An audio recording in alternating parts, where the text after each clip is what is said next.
ব্যস্ত একদম সমন্বয় করে দিতে। আসসালামু আলাইকুম ওয়া রাহমাতুল্লাহি ওয়া বারাকাতুহু। আপনারা কেমন আছেন? ভালো রেখেছেন কে? মহান আল্লাহ রাব্বুল আলামিন। ইন্নাল হামদালিল্লাহ والصلاة والسلام على رسول الله أما بعد أعوذ بالله من الشيطان الرجيم بسم الله الرحمن الرحيم ومن جاهد فإنما يجاهد لنفسه إن الله لغني عن العالمين بارك الله لنا ولكم في القرآن العظيم ونفعنا وإياكم بآيات الذكر الحكيم। প্রাণপ্রিয় সংগঠন শহীদ কাফেলা বাংলাদেশ জামাত ইসলামী মগা করিমপুর ইউনিয়ন শাখা কর্তৃক আয়োজিত আজকে এই জনসভার একান্ত প্রিয় সভাপতি অত্র ইউনিয়নের আমির জনাব জাহিদুল ইসলাম ইতিমধ্যেই গুরুত্বপূর্ণ বক্তব্য পেশ করেছেন। অত্র এলাকার কৃতি সন্তান উত্তর জনপদের প্রখ্যাত মুফাসসির কোরআন জনতা ডিগ্রি কলেজের অধ্যাপক বাংলাদেশ জামাত ইসলামী বিভিন্ন উপজেলার সম্মানীয় আমির সাবেক বিমলা উপজেলা পরিষদের ভাইস চেয়ারম্যান হযরত মাওলানা মুজিবুর রহমান ইতিমধ্যেই উপস্থিত হয়েছেন। অত্র ইউনিয়নের কৃতি সন্তান দোহলপাড়া স্কুল অ্যান্ড কলেজের সম্মানীয় অধ্যক্ষ বাংলাদেশ জামাত ইসলামী বিমলা উপজেলা সংগঠনের সহকারী সেক্রেটারি বিশিষ্ট শিক্ষাবিদ জনাব আনোয়ার হোসেন দেবু, মঞ্চে উপবিষ্ট ইউনিয়ন নেতৃবৃন্দ, সামনে বসা একান্ত প্রিয়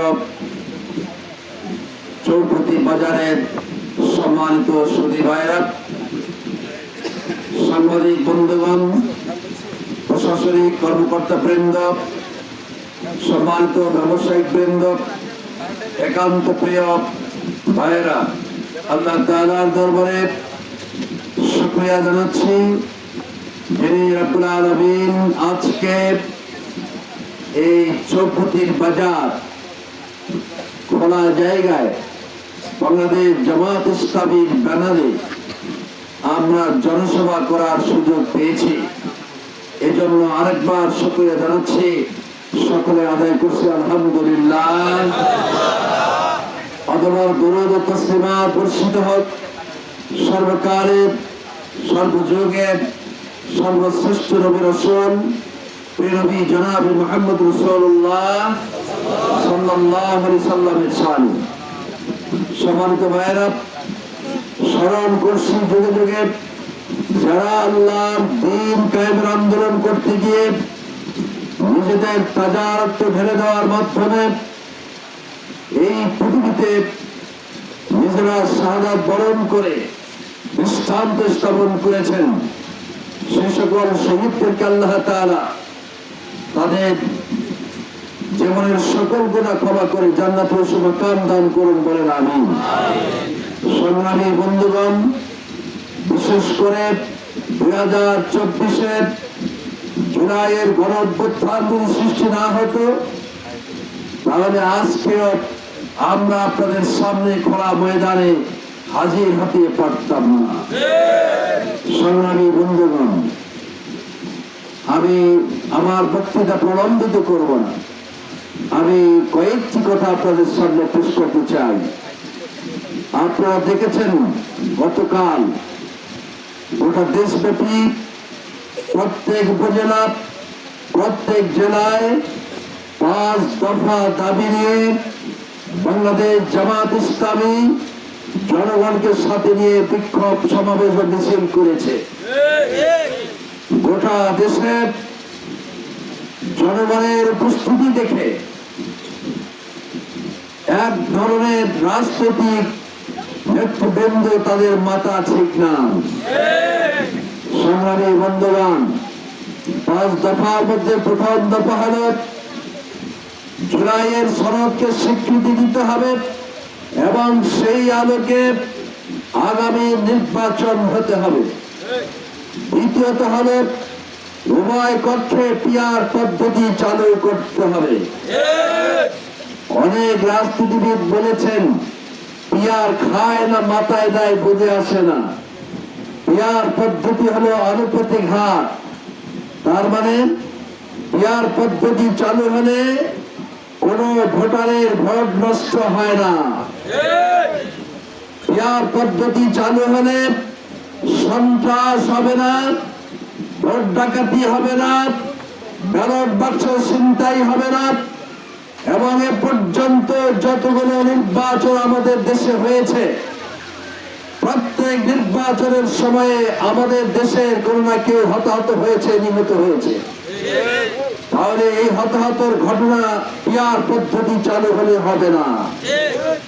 আজকে খগাঘড়িবাড়ির এই আদর্শ বাজার পাগলপাড়া আমরা বলবো না, আমরা যদি আদর্শ বাজার বলি কেমন হয়?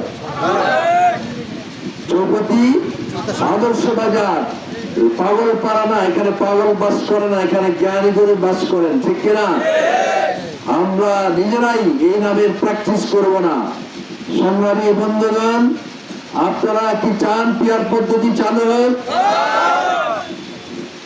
তৃতীয়ত হল আমাদের দেশে যারা রাজনীতি করে এবং প্রত্যেক দলের নিবন্ধিত দলের লেভেল প্লেইং ফিল্ড তৈরি করতে হবে, যাতে করে কেউ বেশি সুবিধা পাবে আর কেউ কম সুবিধা পাবে। এটি অন্তর্বর্তী সরকারকে নিশ্চয়তা দিতে হবে।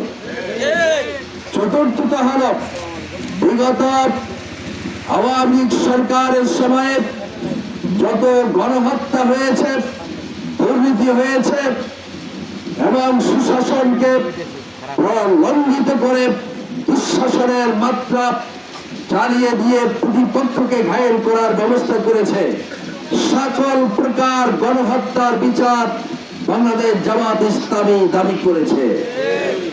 পঞ্চম হল যারা আওয়ামী লীগের দোসর ছিল এবং 14 দলীয় মহাজোট, তাদের সমস্ত রাজনৈতিক কর্মকাণ্ড নিষিদ্ধ করতে হবে।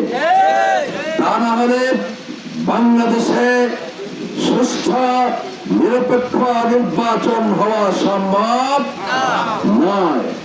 সংগ্রামী বন্ধুগণ, অনেক লম্বা ইতিহাস।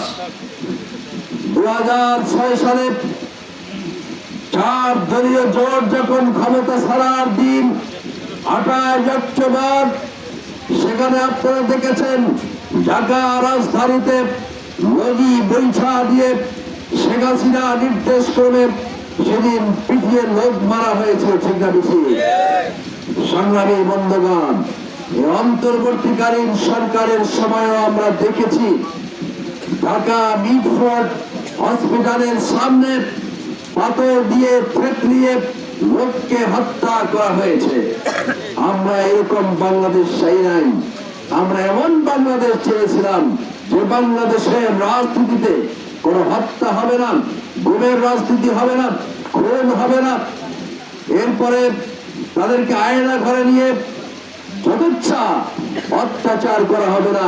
আমরা এমন একটি বাংলাদেশ চেয়েছিলাম যে বাংলাদেশে সকল শ্রেণীর মানুষেরা সুখে শান্তিতে বসবাস করতে পারবে, সকল ব্যবসায়ী নির্বিঘ্নে ব্যবসা করতে পারবে, কোন চাঁদা দিতে হবে না, এরকম একটি বাংলাদেশ আমরা তৈরি করতে চেয়েছিলাম, ঠিক না? সংগ্রামী বন্ধুগণ, এরপরে 2008 সালের 29শে ডিসেম্বর নির্বাচন অনুষ্ঠিত হয়। মঈনুদ্দিন এবং ফখরুদ্দিনের হাত ধরে আওয়ামী লীগ সরকার ক্ষমতায় বসে। আপনারা জানেন 2009 সালে যখন পার্লামেন্ট গঠিত হয়, মাত্র কয়েকদিন পরেই 24 এবং 25 ফেব্রুয়ারি পিলখানা হত্যাকাণ্ড সংঘটিত হয়।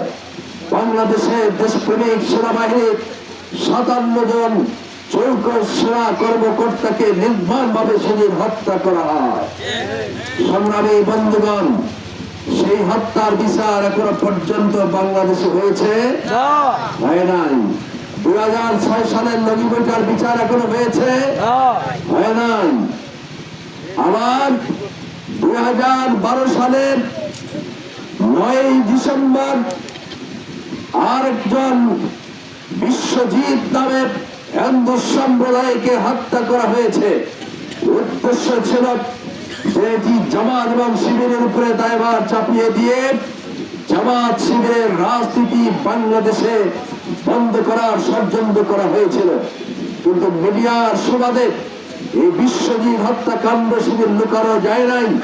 যখন ভিডিও ফুটেজ বের করা হলো, জগন্নাথ বিশ্ববিদ্যালয়ের ছাত্রদের তালিকা বের করা হলো, তখন দেখা গেল ছাত্রলীগের তারা সবাই সক্রিয় ক্যাডার, তারা এই হত্যাকাণ্ড চালিয়ে দিয়েছে।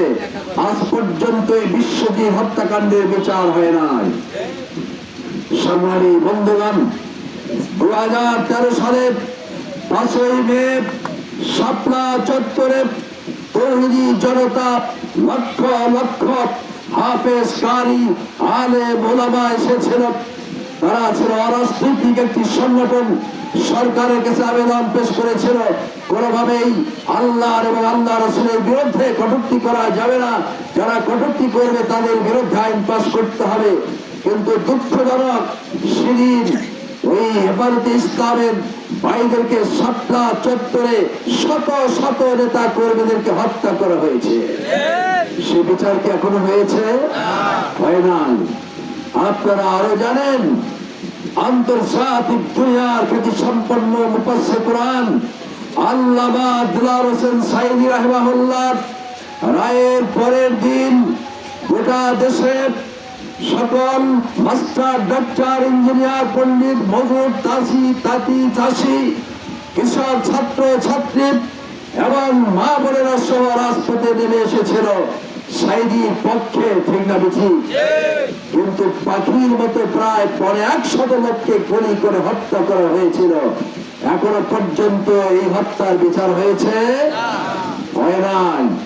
সংগ্রামী বন্ধুগণ, বাংলাদেশের রাজনীতিতে সবচেয়ে বেশি ক্ষতিগ্রস্ত দলের নাম কি? বাংলাদেশ জামাত ইসলামী। এই মাঠেও সেদিন একটি ছোট্ট আকারের সমাবেশ ছিল। এই সমাবেশে আমি যোগদান করেছিলাম। সেদিন আমি ছিলাম উপজেলা আমির। আওয়ামী লীগ ক্ষমতায় এসে স্থানীয় আওয়ামী লীগ নেতৃবৃন্দের কথার ডাকে পুলিশ প্রশাসন নিয়ে এসে আমাকে গ্রেফতার করতে চেয়েছিল। কি বলেন আপনারা? আপনাদের এই জায়গা থেকে সংগ্রামী বন্ধুগণ, তার মানে কথায় কথায় আওয়ামী লীগের কোন সমালোচনা করা যাবে না, পর্যালোচনা করা যাবে না। সে কারণেই 15.5 বছরে তারা দুর্নীতি করেছে, 26 লক্ষ হাজার কোটি টাকা দেশ থেকে পাচার করেছে। সংগ্রামী বন্ধুগণ, এরপরে জামাতের শীর্ষ 5 জন লিডারকে ফাঁসির দড়িতে ঝুলিয়ে হত্যা করা হয়েছে। অধ্যাপক গোলাম আজম রাহিমাহুল্লাহ 92 বছর বয়স পর্যন্ত তাকে জেলখানায় তাকে মারার ষড়যন্ত্র করা হয়েছে। আল্লামা হোসেন সাঈদী চিকিৎসার নামে তাকে জেলখানা থেকে হাসি মুখে বের করা হলো। সন্ধ্যার সময় ঘোষণা আসলে তিনি ইন্তেকাল করেছেন। সংগ্রামী বন্ধুগণ, 6 জন শীর্ষ লিডার, তাদেরকে ঢুকে ঢুকে জেলখানায় মারার ষড়যন্ত্র করা হয়েছে। আর 5 জনকে ফাঁসির দড়িতে ঝুলিয়ে হত্যা করেছে। লক্ষ লক্ষ মামলা তৈরি করে, হাজার হাজার আসামি জেলে পুরে আওয়ামী লীগ তার মাঠকে ফাঁকা করেছিল। সংগ্রামী বন্ধুগণ, এই হত্যাকাণ্ডের বিচার এখনো পর্যন্ত হয় নাই, ঠিক কিনা? সম্প্রতি যে আন্দোলনের কারণে বাংলাদেশ দ্বিতীয় স্বাধীনতা অর্জন করেছে, বাংলাদেশের পূর্ব দিগন্তে লাল সবুজের সূর্য উদিত হয়েছে, সেই বাংলাদেশের তৌহিদি জনতা, ছাত্র জনতা, প্রায় 2000 ছাত্র রক্তের বিনিময়ে 24শে জুলাই যে অভ্যুত্থান হয়েছে, শেখ হাসিনার সরকারের পতন হয়েছে। শেখ হাসিনা তিনি বাংলাদেশ থেকে ভারতে পালিয়ে আশ্রয় দিয়েছে। এখনো পর্যন্ত দৃশ্যমান কোন বিচার অন্তর্বর্তীকালীন সরকার দেখাতে পারে নাই। সে কারণেই বাংলাদেশ জামাত ইসলামীর পক্ষ থেকে সকল প্রকার গণহত্যার বিচার দাবি করা হয়েছে। বলেন আপনারা, এটি ন্যায্য দাবি নাকি অন্যায্য দাবি? জোরে বলেন। তার মানে খুনিরা ঘুরে বেড়াবে, খুনিরা বাংলাদেশকে অভয়ারণ্যে পরিণত করবে, খুনিরা ধরাছোঁয়ার বাইরে থাকবে আর নির্বাচন দেবেন। আমরা লক্ষ্য করছি খুনিদেরকে বাইরে রেখে সুষ্ঠু নিরপেক্ষ নির্বাচন হতে পারে না। সেজন্যই আমরা সকল গণহত্যার বিচার দাবি করেছি। এটি জামাত ইসলামীর দাবি না, এটি হলো জনদাবি, গণদাবি। বাংলাদেশের সকল মানুষের দাবি হলো সকল প্রকার হত্যাকাণ্ডের বিচার যদি না করা হয়, বাংলাদেশ গণতান্ত্রিক প্রক্রিয়া এটি সংহত হবে না, ঠিক কিনা? সংগ্রামী বন্ধুগণ, আমি কথা বাড়াতে চাই না।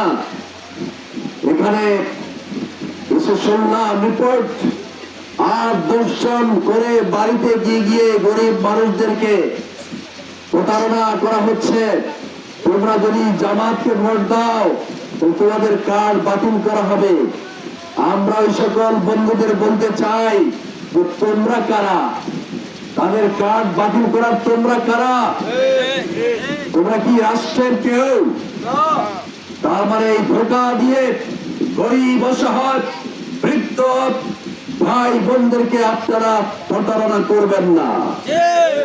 আর যদি তাদেরকে কোনোভাবেই সন্তুষ্ট করেন, বাংলাদেশের মানুষ একত্রিত হয়ে, শুধু অসহায় মানুষ না, সর্বশ্রেণীর মানুষ একত্রিত হয়ে আপনাদের বিরুদ্ধে ব্যবস্থা গ্রহণ করবে।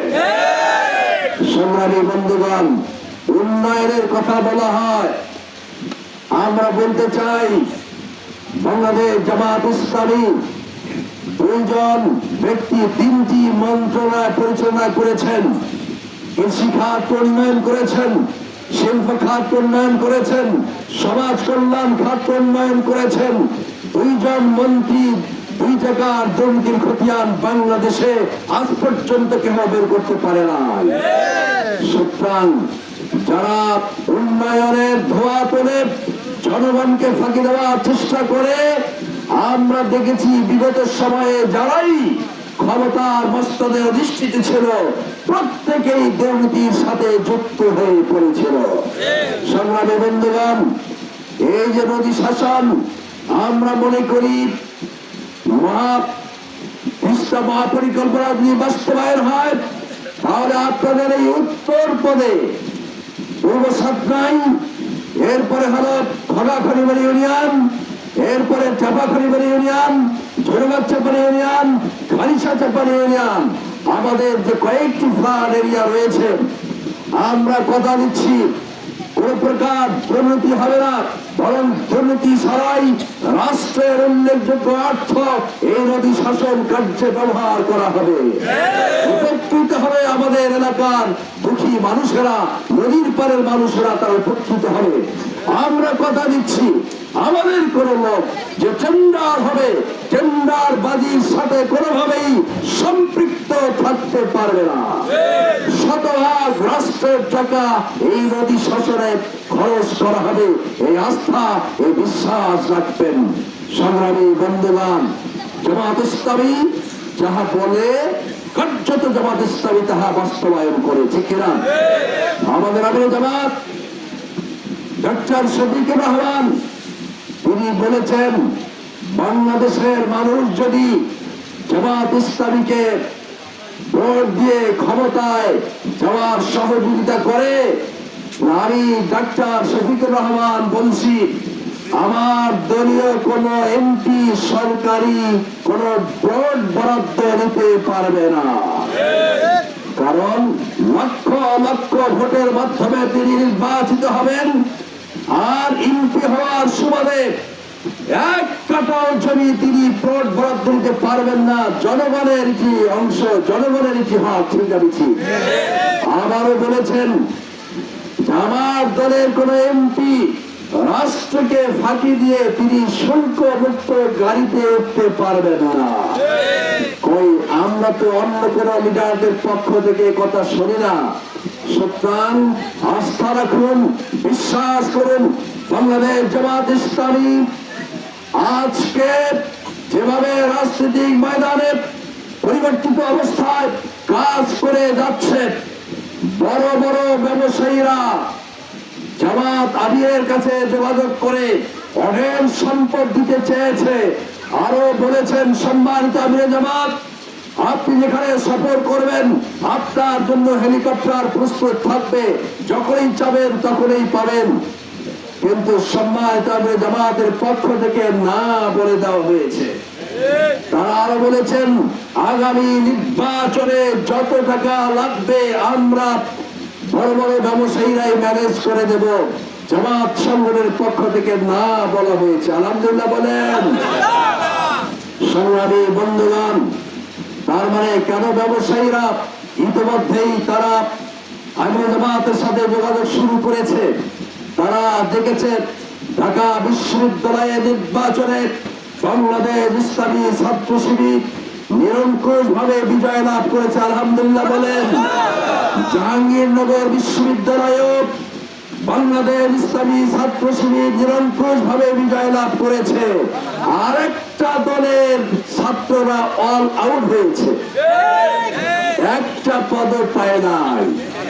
সংগ্রামী বন্ধুগণ, কেন কেন ছাত্ররা তাদেরকে ভোট দেবে? 5 তারিখের পরে ছাত্রদের হয়ে একটি উন্নয়নের কথা তারা করে নাই, বলে নাই, বাস্তবায়ন করে নাই। আর পরিবর্তিত অবস্থার পরে ওই সাদিক কায়েম ছুটে চলে গেছে হলগুলোতে। কি সমস্যা? ছাত্রীদের হলে সমস্যা কি, ছাত্রদের হলে সমস্যা কি, পানি ব্যবস্থাপনা আছে কিনা, স্যানিটেশন ব্যবস্থাপনা আছে কিনা, লাইটিং ব্যবস্থাপনা আছে কিনা, তাদের কি দুঃখ দুর্দশা লাঘবের জন্য লক্ষ লক্ষ টাকা নির্বাচনের পূর্বেই খরচ করেছে। সংগ্রামী বন্ধুগণ, ঢাকা বিশ্ববিদ্যালয়ে নির্বাচনের পরে যখন 11 তারিখ জাহাঙ্গীরনগর বিশ্ববিদ্যালয়ে নির্বাচন আসে, আমরা দেখেছি একটি দলের শীর্ষ লিডার সহ জুম মিটিং করেছে। তারা লজ্জায় মাথায় হেড হয়ে গেছে। যে কোনো ভাবে হোক জাহাঙ্গীরনগর বিশ্ববিদ্যালয়ে আমার দলের ছাত্রদেরকে জেতাতে হবে। আবার নির্বাচনের আগের রাতে দেখা গেল যারা প্রশাসনিক কর্মকর্তা জাহাঙ্গীরনগর বিশ্ববিদ্যালয়ের শিক্ষকদের রুম পর্যন্ত একটা গ্রুপ এসে তারা ঢুকে পড়েছিল, যা ভাইরাল হয়েছে ফেসবুকে। সংগ্রামী বন্ধুগণ, 11 তারিখ 10টার সময় তারা ঘোষণা দিল শিবির যেখানে নির্বাচন করবে আমরা সেখানে নির্বাচন করব না। তার মানে নির্বাচন তাদের কাছে একটা ছেলে খেলা। ছোটকালে যখন আপনারা মাটি ঘর বাড়ি বানিয়ে একে অপরে মিশামিশি ভাত তৈরি করেন, তরকারি তৈরি করেন, আর কোন একটা বিষয় যখন খটকা লাগে নিজের পা দিয়ে আপনার বানানো ঘর গড়িয়ে দেন। মইয়ার তোর সাথে না খেলাম নাকি বলেন? ইতিমধ্যেই তারা ঘোষণা দিয়েছে শিবির যেখানে নির্বাচন করবে সেটা আমরা নাই। সংগ্রামী বন্ধুগণ, অনেক কথা, আমি কথা বাড়াতে চাই না। তার মানে দেখুন, তারা বলেছিল টুপিওয়ালা আর বাচ্চারা নির্বাচন চায় না। এই টুপিওয়ালা বলতে কাদেরকে বোঝানো হয়েছে? কথা বলেন। আওয়ামী লীগ ভাইরা যারা নামাজ পড়ে তারা টুপিওয়ালা নয়? কথা বলে না। জাতীয় পার্টির ভাইয়েরা যারা নামাজ পড়ে তারা টুপিওয়ালা নয়? বিএনপির ভাইয়েরা যারা নামাজ পড়ে তারা টুপিওয়ালা নয়? তার মানে তিনি যদি ঈদগাহ মাঠে যান একটা সুন্দর টুপি কেনেন, অন্তত পক্ষে নামাজের জন্য টুপি পরে কোথায় যান? ঈদগাহ মাঠে যান। সাদা পাঞ্জাবি পরেন, জুমার নামাজ হলে টুপি পরেন, এরপরে জানাজা অনুষ্ঠান হলে টুপি পরেন, তাহলে এই টুপি দ্বারা কি বোঝানো হয়েছে আমার জানা নাই। তবে সত্যিকার অর্থে রাসূলের এই সুন্নাহকে যদি অবজ্ঞা করা হয়, এই রাসূলের সুন্নাহকে অবজ্ঞা করার কারণে আপনার পতন হবে। সংগ্রামী বন্ধুগণ, আর বাচ্চারা বলছে বাচ্চারা নির্বাচন চায় না, বাচ্চারা বলতে ছাত্রদের বোঝানো হয়েছে।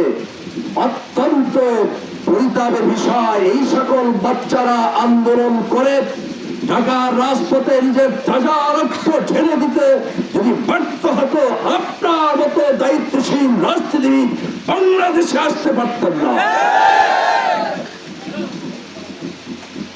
তাহলে বাচ্চারাই এই দেশকে আরেকবার স্বাধীনতার সুভোগ করার সুযোগ সৃষ্টি করে দিয়েছেন।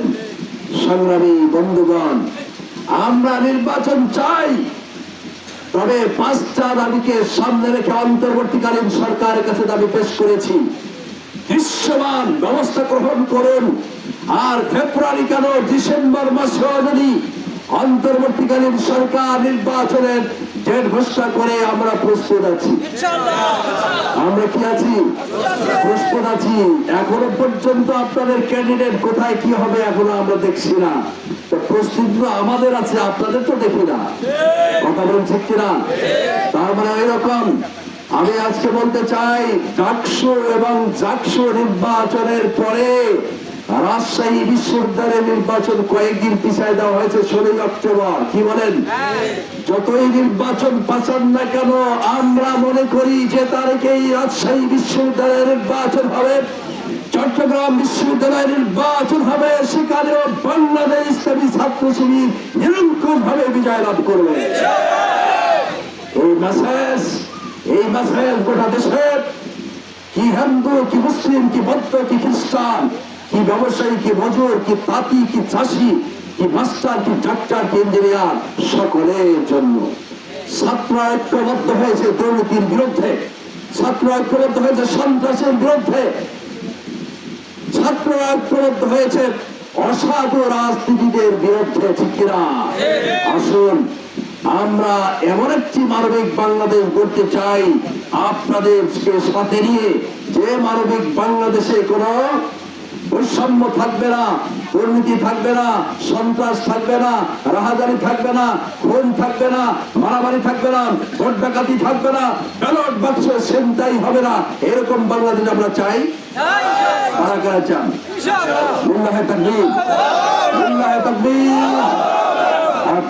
আল্লাহ রাব্বুল আলামিন আমাদের সকলের হাতগুলোকে কবুল করুন। যে মাঠ থেকে আমাকে পাকড়াওয়ের সিদ্ধান্ত গ্রহণ করা হয়েছিল, সেই মাঠে আজকে আপনারা এত সংখ্যক উপস্থিতি দিয়ে সংগঠনকে ধন্য করেছেন। আমার সংগঠনের পক্ষ থেকে আপনাদেরকে মোবারকবাদ জানাচ্ছি, ধন্যবাদ জানাচ্ছি।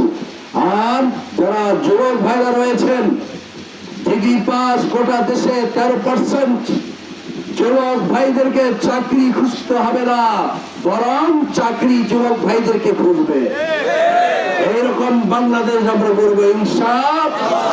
তার মানে বাংলাদেশের মাটি সত্যিকার অর্থে সোনার চেয়েও খাঁটি। কিন্তু শেখ মুজিবুর রহমান বলেছিলেন, আমাদের শেখ মুজিবুর না, কে আওয়ামী লীগের যিনি স্থপতি, তিনি বলেছিলেন, অন্য অন্য রাষ্ট্র যখন স্বাধীন হয় তারা পায় সোনার খনি, আর আমি পেয়েছি চোরের খনি। এ কথা কার? শেখ মুজিবুর রহমান সাহেবের।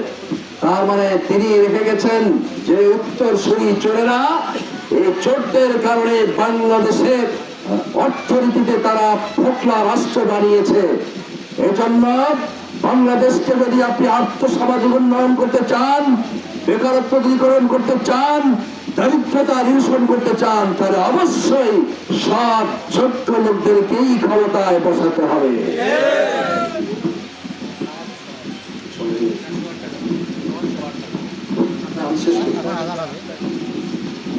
যে সংগ্রামী বন্ধুগণ, আর আপনাদের কষ্ট নিয়ে আমার বক্তৃতা লম্বা করব না। আপনারা দোয়া করবেন, আজকের মাইকটা ভালো হলে সুন্দরভাবে আপনারা শুনতে পারতেন। আমরা কর্তৃপক্ষকে বলবো যে আগামী দিনের মাইকটা অন্তত ভালো করবেন ইনশাআল্লাহ। সকলে ভালো থাকবেন, সুস্থ থাকবেন। আল্লাহ হাফেজ। বাংলাদেশ জিন্দাবাদ, বাংলাদেশ জামাত ইসলামী জিন্দাবাদ।